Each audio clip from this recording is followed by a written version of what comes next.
I believe that we don't need to be happy all the time.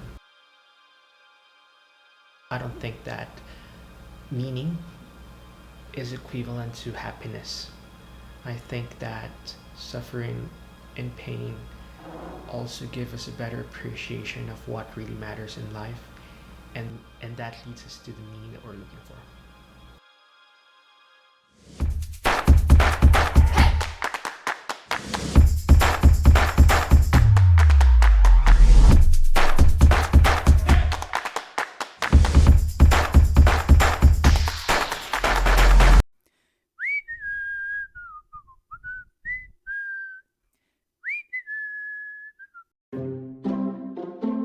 Year 2012. While everyone's worried about the end of the world, I was trying to enjoy one of the best gifts of the media to our generation: TV series.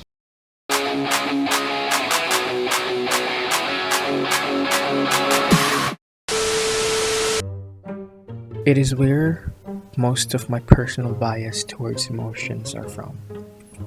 I think it has something to do with the portrayal of each characters, how distinct the quality of life between one exhibiting a positive emotion versus the one exhibiting negative emotions. For those characters who are portrayed as negative, those characters who are having issues with pain, those characters who are scared, and even those characters who are experiencing bouts of laziness, they are portrayed as the least desirable character in that series. And it made me realize that maybe these emotions are something that I have to avoid for me to live a full life, and that having these emotions would mean that I'm a failure. It's all fun and games until I realized that I'm having these emotions too. It made me question my reality. Why am I having these emotions? Are these emotions normal? Will I be a failure because this is the way I feel?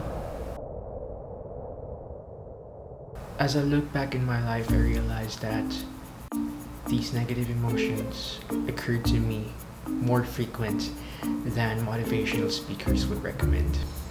But I've also learned that having these bad and negative emotions are actually normal, healthy, and if used well, it can be beneficial.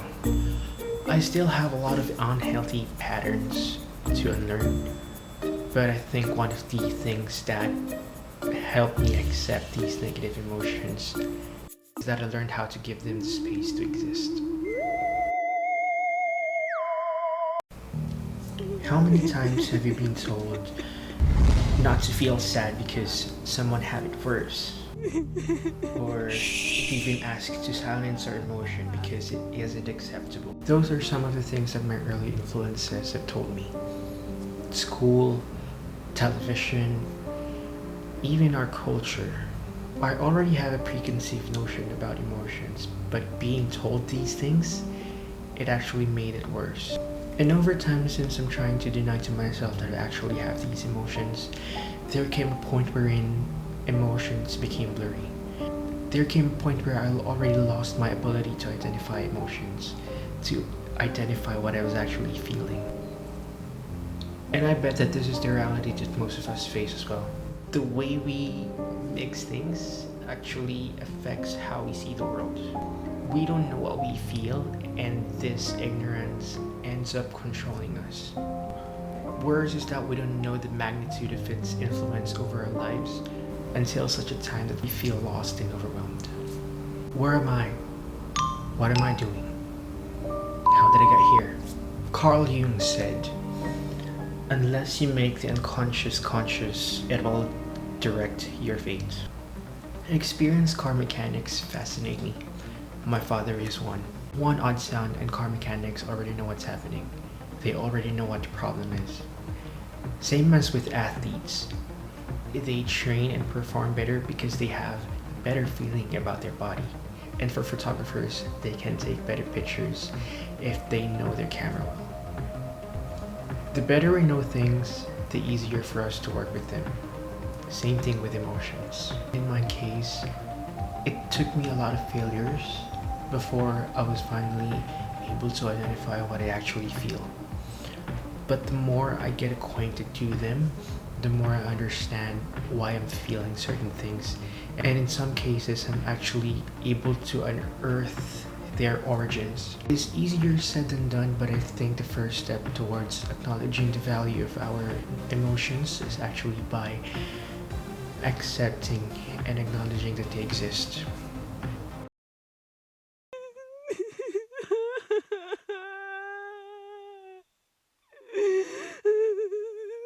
It's not easy to lose our prejudice towards emotions, especially in our generation.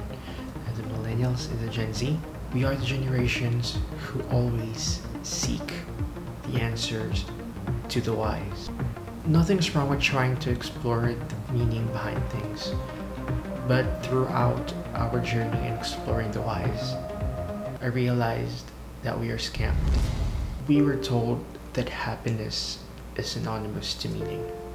You have to be in a job where you feel alive every day. Your relationship has to be all smiles and all butterflies. And winning in life only means happiness. But if you look at history, great teachers like Seneca, Jesus Christ, and Buddha actually suggest otherwise. They believe that suffering is an essential part of life, and it will give us the meaning that we're looking for. They suggest that self-denial is an essential element in our pursuit of meaning. Not only embracing negative emotions is important, but subjecting ourselves towards them is also essential. Jesus said, "If anyone would come after me, let him deny himself and take up his cross daily and follow me." Buddhism have what they call asceticism, which is a lifestyle characterized by abstinence from sensual pleasure. Muslims have an identical belief they call Zuhd, but they are more popular towards their practice of Ramadan. Seneca prompted the practice of premeditatio malorum, which is deliberately subjecting yourselves towards negative visualization. The life that they want us to lead is very different from the ones that we see on TV and on YouTube. Very different from our definition of YOLO. Perfect lives, perfect bodies, perfect relationships. I mean, they're nice for sure. Who doesn't want abs? Who doesn't want the perfect skin? Who doesn't want perfect teeth? But once we are left with nothing, we would realize that these superficial things doesn't matter at all. I chased YOLO so much that I ended up destroying myself. I bought clothes that I don't need. I binge drink. I went on meaningless holidays. I bought stuff not for myself but to impress other people. I posted stupid things on social media for the sake of likes and reactions. Statuses that I would regret after, 8 years down the line. We go on crazy extents to chase this happiness, only to crash soon after. Sounds familiar, right? I believe that we don't need to be happy all the time. I don't think that meaning is equivalent to happiness. I think that suffering and pain also give us a better appreciation of what really matters in life, and that leads us to the meaning that we're looking for.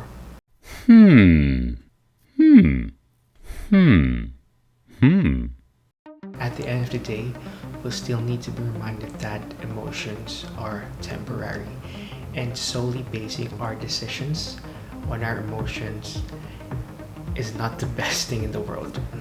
How many relationships were ruined just because of emotions? How many bank accounts were depleted for the sake of fun? How many reputations were destroyed because of anger? I have my fair share of damaged relationships because I let my emotions get the best out of me. I called people names, bridges were burned, opportunities were missed, just because I put too much value on emotions. You might get confused because for the past 10 minutes I've been talking about the value of emotions, but I think the key here is balance. Listening to what you feel versus deciding solely because you have felt something are two different things. Emotions are temporary. That's why regret exists in dictionary. Instead of emotions controlling us, we can turn this around and use emotions for our own benefit. This videos that I'm producing is fueled by an anticipated regret. Regret that comes from thinking what would happen if I would not be able to produce the video. Regret that would creep in. The guilt as well. You know, with my personal experiences, I came to realize that there are no good and bad emotions, only good and bad response. For example, it's normal to feel angry. Everyone gets angry, but there are both healthy and destructive ways on how you express it. And if things go out of hand, nothing's wrong with asking for professional help. Nobody needs to know that you're seeing a shrink, but everyone would know that you don't have your shit together. And the latter is more embarrassing. Trust me.